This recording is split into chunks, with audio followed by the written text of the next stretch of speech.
Hey everyone, we are so excited to the reaction in the community for the pod. I need to take a moment of your time to tell you to please subscribe to the podcast on Apple Podcasts or hit the follow button on Spotify. We are in the humble beginning stage of our show and establishing a listener base is of paramount importance and will help us determine the frequency of future episodes. Thanks and enjoy the show.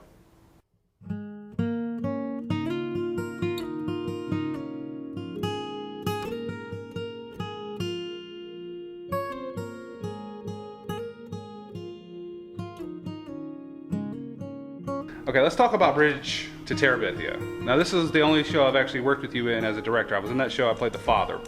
And the reason I bring up Bridge to Terabithia is I learned an important lesson on that show. I feel I did. And that lesson is,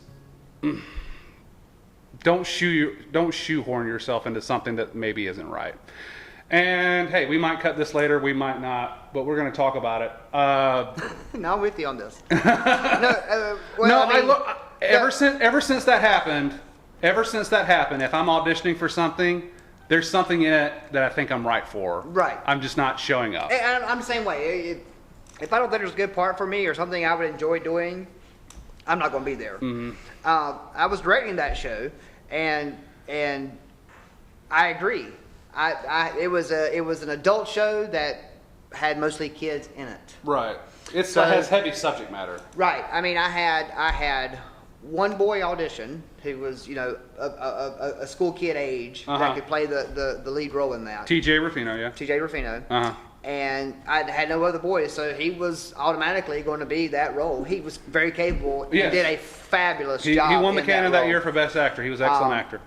But I cast him because he was. You cast what comes to audition in community theater. If somebody auditions, you give them a part. If they're the ones that auditioned. If nobody auditions, then you can kind of recruit if you want to. Yeah, we should touch on that because we kind of every director. I'm pretty certain every director. You reach out to people and say, please audition for the show. I think you're right for this part. But there's no pre-cast. I'm not going to say you're cast in it, but I do want you to audition. Mm-hmm. And most of the time in community theater, it kind of works out that person probably is the right person for that part. Especially if you don't have enough people audition. Right. But that doesn't say if the complete stranger comes through the door who's right for the part, you cast them. Right, yeah. So TJ was right for the part. Mm-hmm. Just the everything aligned with that, so he was perfect. It's the same thing with the girl Erin Elizabeth Taylor. Yeah, there you go. That was her. Also perfect in that role. Mm-hmm. She was wonderful. And Gabby Hawk. Mm-hmm. We love Gabby. Miss Gabby and David Hawk. Yeah, I played golf with David Hawk every other Friday. Oh, really? Yeah. But Gabby was the younger sister, and all three of them were perfectly cast in those three positions. Mm-hmm. But I didn't have as many adults audition, and there were three pretty significant adult roles. And you and one other person auditioned, and you were the only two men that auditioned. That could play a father, yeah. Right, and in this show, the father is a bigger than life character to the kid because the whole show is about his memory of what happened. And the father, when you're young, your father is a bigger than life person in your life. Mm-hmm. So the only reason you got cast as the father because of the two people auditioned, you were taller than the child. And so you automatically got that role. It had nothing to do with acting or anything else. And thankful that you actually stuck with the role and did it. Oh, yeah. That was near the time of my starting of my stomach issues. Yeah. And still one of my favorite scenes is the scene between you and TJ at the end of that That's show. why I wanted to do it. I read the script and I was like, I'll do it just for this scene right here. Yeah, this is good stuff. That was an amazing scene. Well, yeah, and I walked into my mom's house one day. And after we had done that show, and she liked that show. My mom likes she's a great supporter of mine, and she comes to a lot of my shows. But I can tell in particular she liked Bridge to Terabithia because she likes those Lifetime movies and Hallmark movies. And this was a little bit better than that, but it was still more of a kid's play with a little bit of tragedy, but has a happy ending. And I remember looking on her mantle, and I'm like, Mom, where'd you get this picture? And it's of me holding Gabby in the light, and it looks like, I'm like, Mom, this is creepy. That ain't my kid. strangers gonna walk into your house and think like, oh, that's your granddaughter. I was like, no, I'm not related to that kid at all. I was like, it's weird. I'm like, come on, it's a good picture, but I'm just like, I don't know. That's kind of weird, Mom. But yeah, that was a challenge for me because I don't have kids. It was a challenging show. I mean, it was it's a tough show. Just the subject matter is tough, talking about a child's death. Well, I felt like there's going to be tons of actual fathers looking at me and seeing a fraud. Like, this guy don't have kids. This guy don't have kids, and stuff like that. That's what really tripped me up and got me up in my head about it. And you helped me with that. And by the end of it, I think I had it fine. But at the same time, I'm like, you know what? I don't know. Maybe this one isn't right for me. And it's just, and we're here for a reason. Yeah, I've had several shows that same way is like, why am I doing this? Mm-hmm. Why am I playing this role? I don't understand. Do you remember? This is changing subjects, but do you remember on Emerson Baxter, the night the door just stopped with the It broke off the hinges. I know what happened. The kitchen door. No, I was sitting in my little nook that I mentioned before, and I was just waiting for my scene. I don't remember if it was Randy. I don't remember if it was Aaron, but someone came through that door, and all of a sudden I saw a little screw go. Oh no! And I was just like, oh man, something's wrong with the door. So I went. I had a few more minutes, and I went to go get Steven, and I was like, Steven, something's wrong with the door. He goes like, okay. And then he immediately looks like, he goes like, yeah, it's screwed up. He didn't say screwed up, but but I immediately did. And then we just kind of had to pray it held on there, because that door took it was a what is it called, the kitchen door?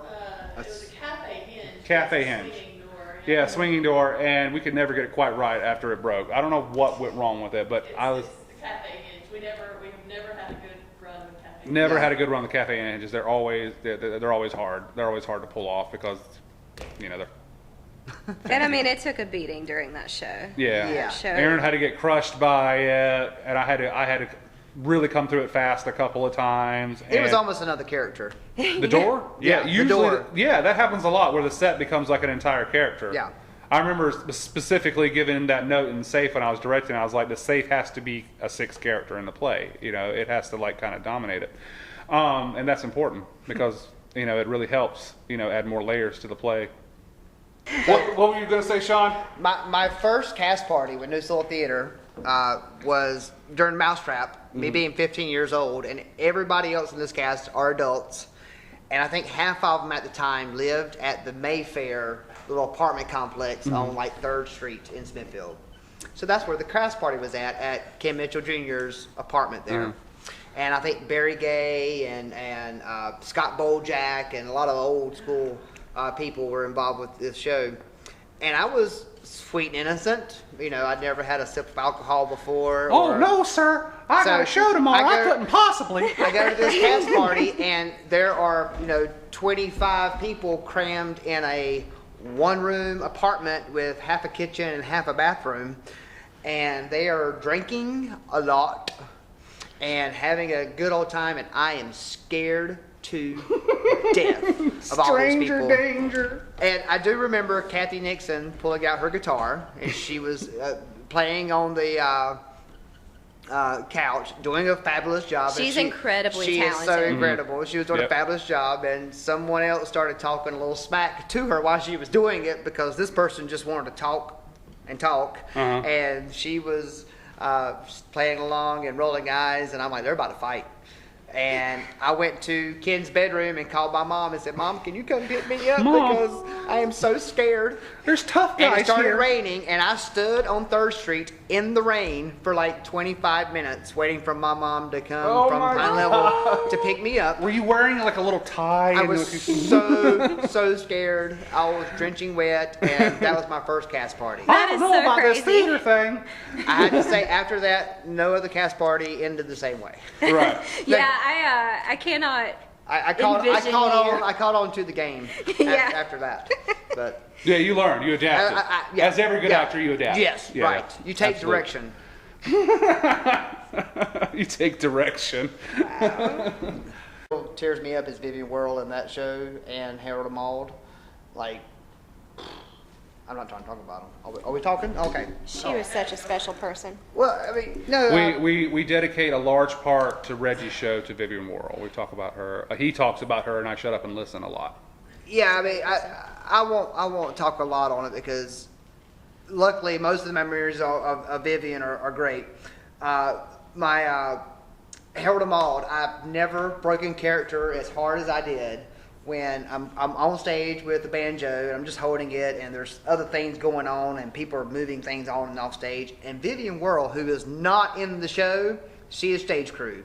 She is not a character in the show, walks on stage dressed as a bum and starts just picking things up like she's stealing it and putting it in her shirt and hiding it, all while holding a can of beer.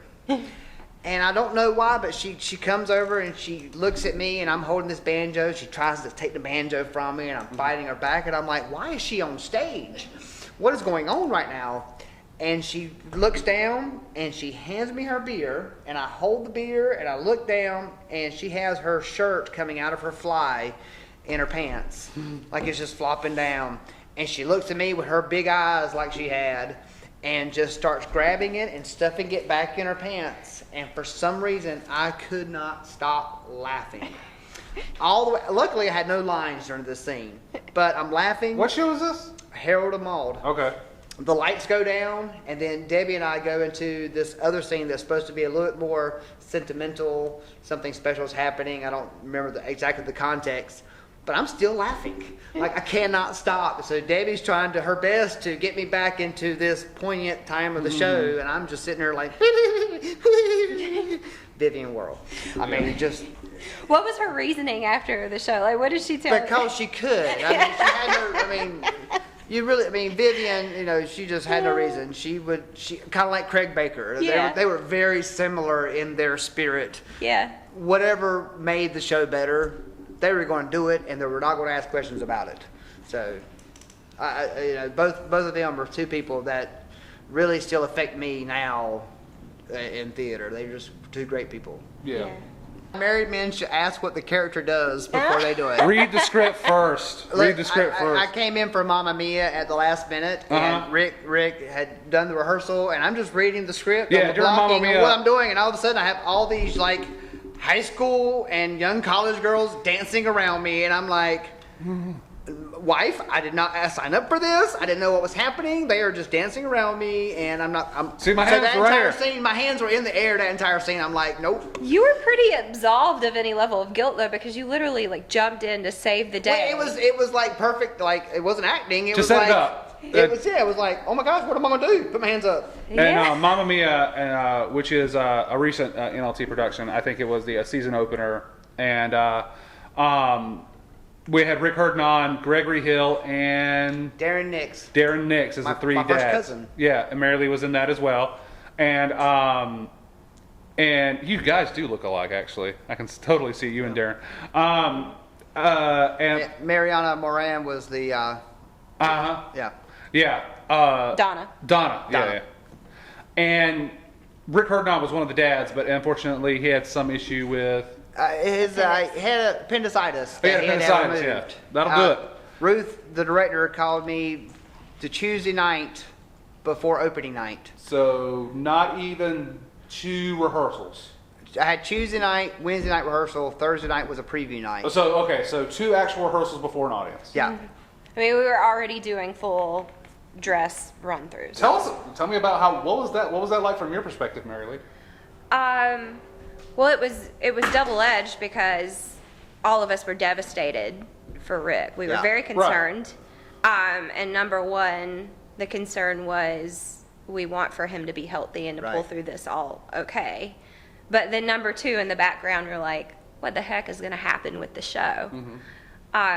Because the role was not insignificant by any means. He's one of the 3 dads, and he's on stage. I would say probably 70% of the show easily. A little bit of that, yeah. Yeah, 60 to 70% of the show. He's got a musical number with a love interest. He's got quite a few lines. And looking back on it, I can't imagine anyone else having been able to step in that quickly and fill that role and do it justice. Like, we're just lucky that Shaun is an active member of Neuse Little Theater, because it was definitely a different experience. I can't imagine from your perspective. Well, my biggest goal was first not to let the show down, because you never want to let a show down. But I didn't want to let Rick down. And every day I was like, is Rick coming back? Is Rick coming back? And it was like, after that first Tuesday night, first rehearsal, we were getting word that he might be able to come back. And then it wasn't to be. Before you realized he had to have surgery? Right. Yeah. So and Rick is fairly new to the theater. He's been around the last couple of years. But he has been so involved. Yes. And he's done backstage work. He's done some smaller roles and done them very well. I directed, me and Mita co-directed. Alfred Hitchcock? Witness for the Prosecution. And he pretty much had to stand there the entire show, but he did it with such conviction.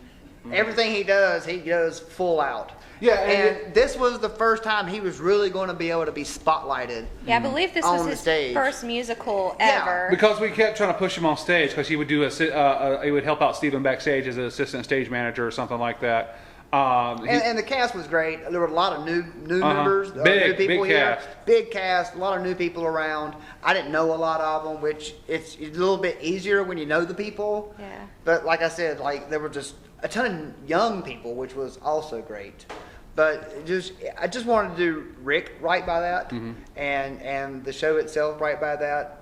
And one of my best memories of that show was the closing performance when Rick was actually able to attend the show, and he actually got to come up for the curtain call, and that was.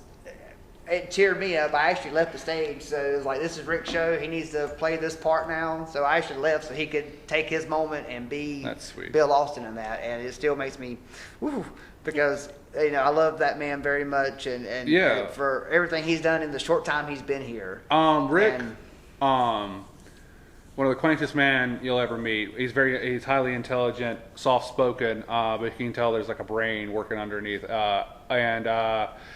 It should be noted that he did get his due diligence, because he did appear in Flung, directed by Toole. Yeah. He was in Flung, and he did an excellent job. Yep. In Flung. He's an incredible guy. He's just a kind, just quiet-spirited, decent person, and also really talented, has a beautiful voice, and had worked really hard during the rehearsals for that show. He was that person in the cast that came in and already basically knew his lines at the beginning of the show. Because he wanted to impress you guys.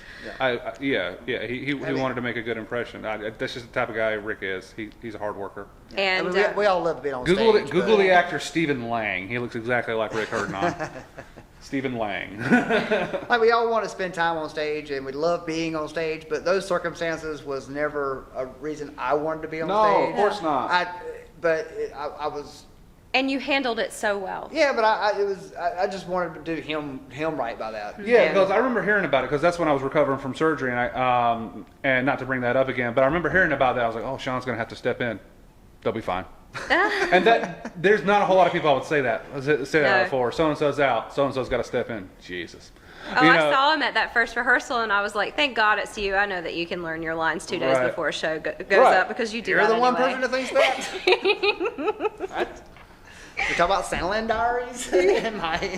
Yeah. Santaland Diaries is like a little one-man show that you've done here before, and by David Sedaris, and it's basically about an elf working at Macy's during Christmas time as an elf, and it's kind of like an adult Christmas show where you don't want to have to worry about kids and stuff like that. Yeah, it's definitely not for kids. No. It's somebody trying to find a living, thinking they're going to New York to be a big actor, and end up having to be an elf in Santaland at Macy's. But one of the funniest things that happened for me on stage, hopefully the audience didn't notice, we had candy canes on each side of the stage, and I actually written each section of the show on the back of the candy canes. What?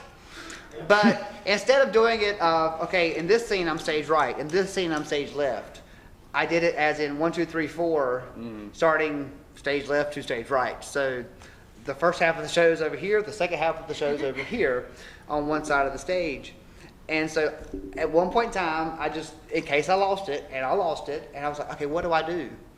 But Kiefer Morris, who's running the lights for that, is not turning up the lights until I get in place. But that's on the opposite side of the stage of where I can see what I'm supposed to be saying. Oh, no. So I actually like go over to the spot I'm supposed to be in, and he starts to bring up the lights, and I run over to the other side of the stage, see it, and come back to the spot and like, what? Oh my goodness. And like, it was one of those, that was the first year I did it. It was like, I was on stage by myself for the first time. The play is a 50-page monologue. You know, Yeah. it is. It's just you talking and telling your experiences. The creepiest moment I've ever had in this theater is Steven telling me the house is open.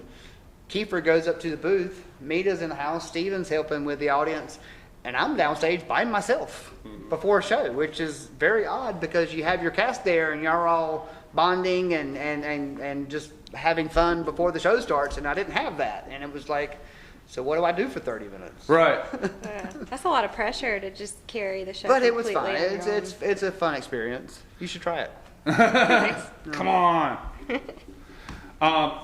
Speaking of which, give me, you might not have, just off the top of your head, what, for you, Mary-Leigh, what are a couple more roles you want to do before, you've got a long time to go, you know, you're almost in your prime right now for these kind of good roles. So what are some in your head that you really want to do? Oh my God.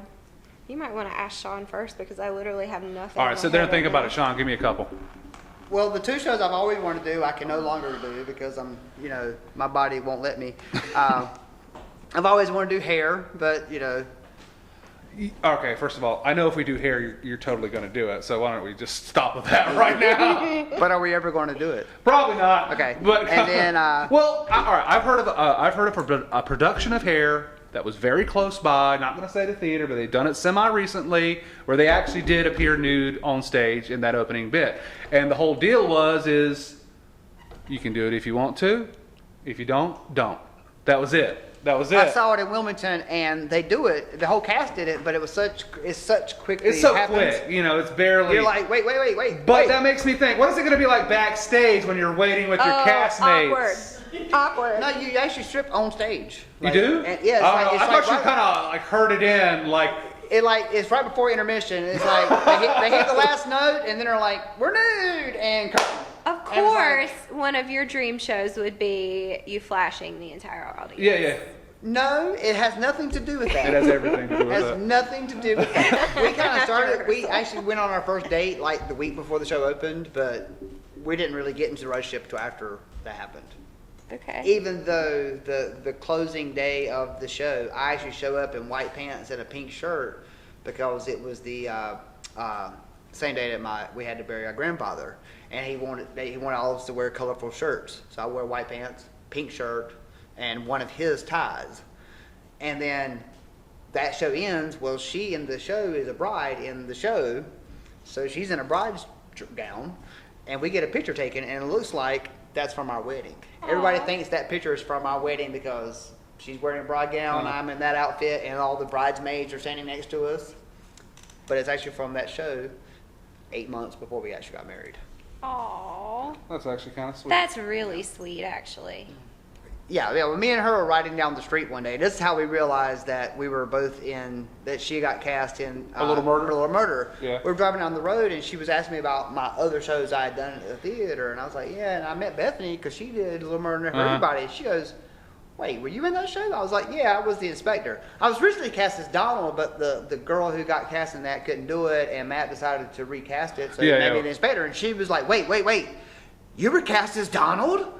Because I was cast as I don't remember the girl's name. Bunny. If Nicole She was cast accepted as that Bunny. part, you guys would have been playing off each We would other have as been a playing couple. opposite in that. Yeah. And she was So- like, what? Because we would have been making out in that show. Life was trying to Put us together. get you guys But together. that wasn't the right time. Well, I don't know if you guys know this about Shaun, but since I've known Shaun, I've seen Bachelor Shaun and I've seen Married Shaun. And I knew there was something in your eyes about Nicole where I'm like, this is the one.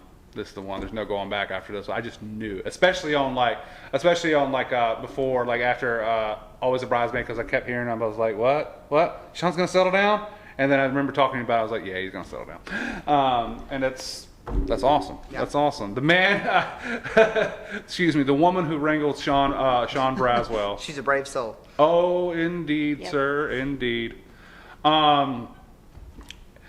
So I guess I'm gonna, just to get it down on audio, I don't know if we're gonna use it or not, just for shits and gigs. I'm gonna tell my creepiest story because I think you guys will like it. Your what? My creepiest story at NLT, and it didn't take place in the theater.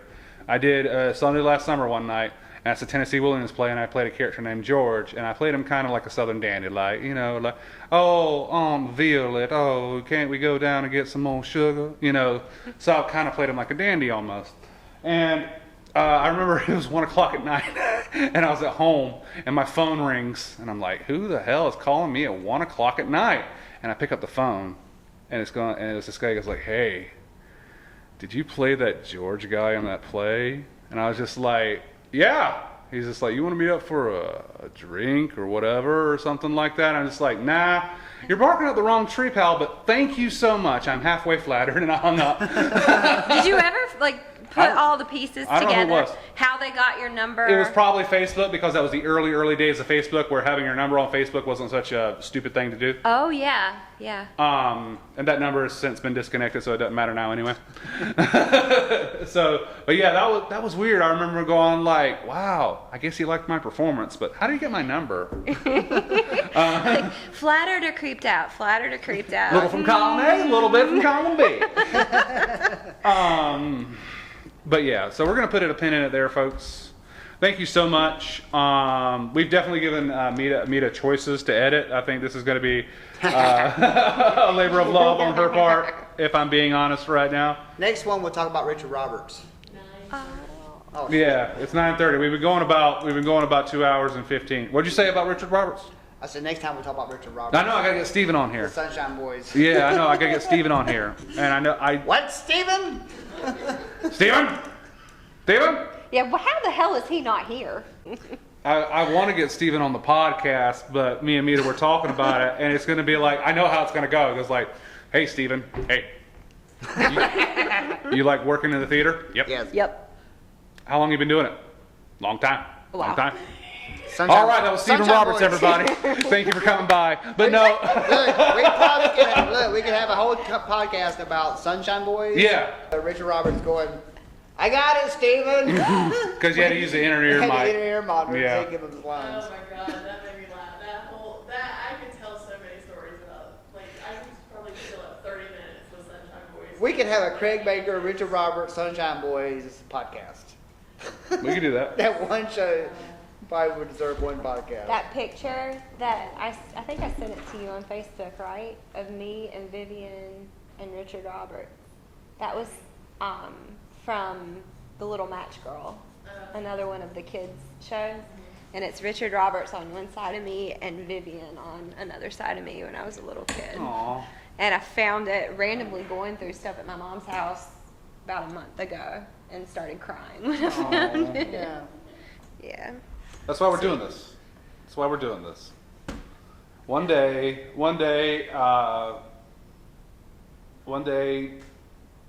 50 years from now, and another 50 years, we're still going to be doing this, and there's going to be somebody that's a kid now, and they're going to be up in that booth somewhere listening to these when we're old. Or dead. Or Dead. We're going to wrap it up there. And this is the part of the show where I remind you to please subscribe to the podcast on iTunes and hit the follow button on Spotify. This is a big deal. This is going to help us establish a listener base, and it's going to help us establish the frequency of future episodes. We're still sticking with every 2 weeks for now, but if the listener base gets really up there, we might reconsider. But that's only if we can have solid numbers. So please, if you're an NLT regular, if you come to see a show, or if not, if you plan to come see a show, please hit that download button on iTunes and the subscribe button on Apple. I keep saying iTunes, it's Apple Podcast, excuse me. Apple Podcast, and the follow button on Spotify. And if you feel like it, leave us a review on iTunes or Apple Podcast. That really helps out. Okay, this has been a rowdy one, guys. I look forward to see how this one turns out, because there are a lot of options we could do. But thank you, Mary-Leigh, for coming by. It's been a pleasure to be here. Very enlightening, hasn't it been? Yes. Yeah. Thanks, Shaun, for stopping by. I appreciate it, buddy. Thank you, sir. Super fudge. Yeah. We have to get Nicole on here next time. Tell her it's on the list, I promise. All right, guys, for the Neuse Little Podcast, I am Matt Gore, and that's our show for today. Credits for the show, our host and creator is Matt Gore. That's me. I just said that. Producer and sound editor is Toole. Music is by Cody Walker. Please like, follow, and subscribe to Cody Walker Music on YouTube. He was kind enough to do some original tracks for us so we don't get sued using actual music that's licensed. So we appreciate that. All right. For Toole and I, this is Matt Gore. See you later.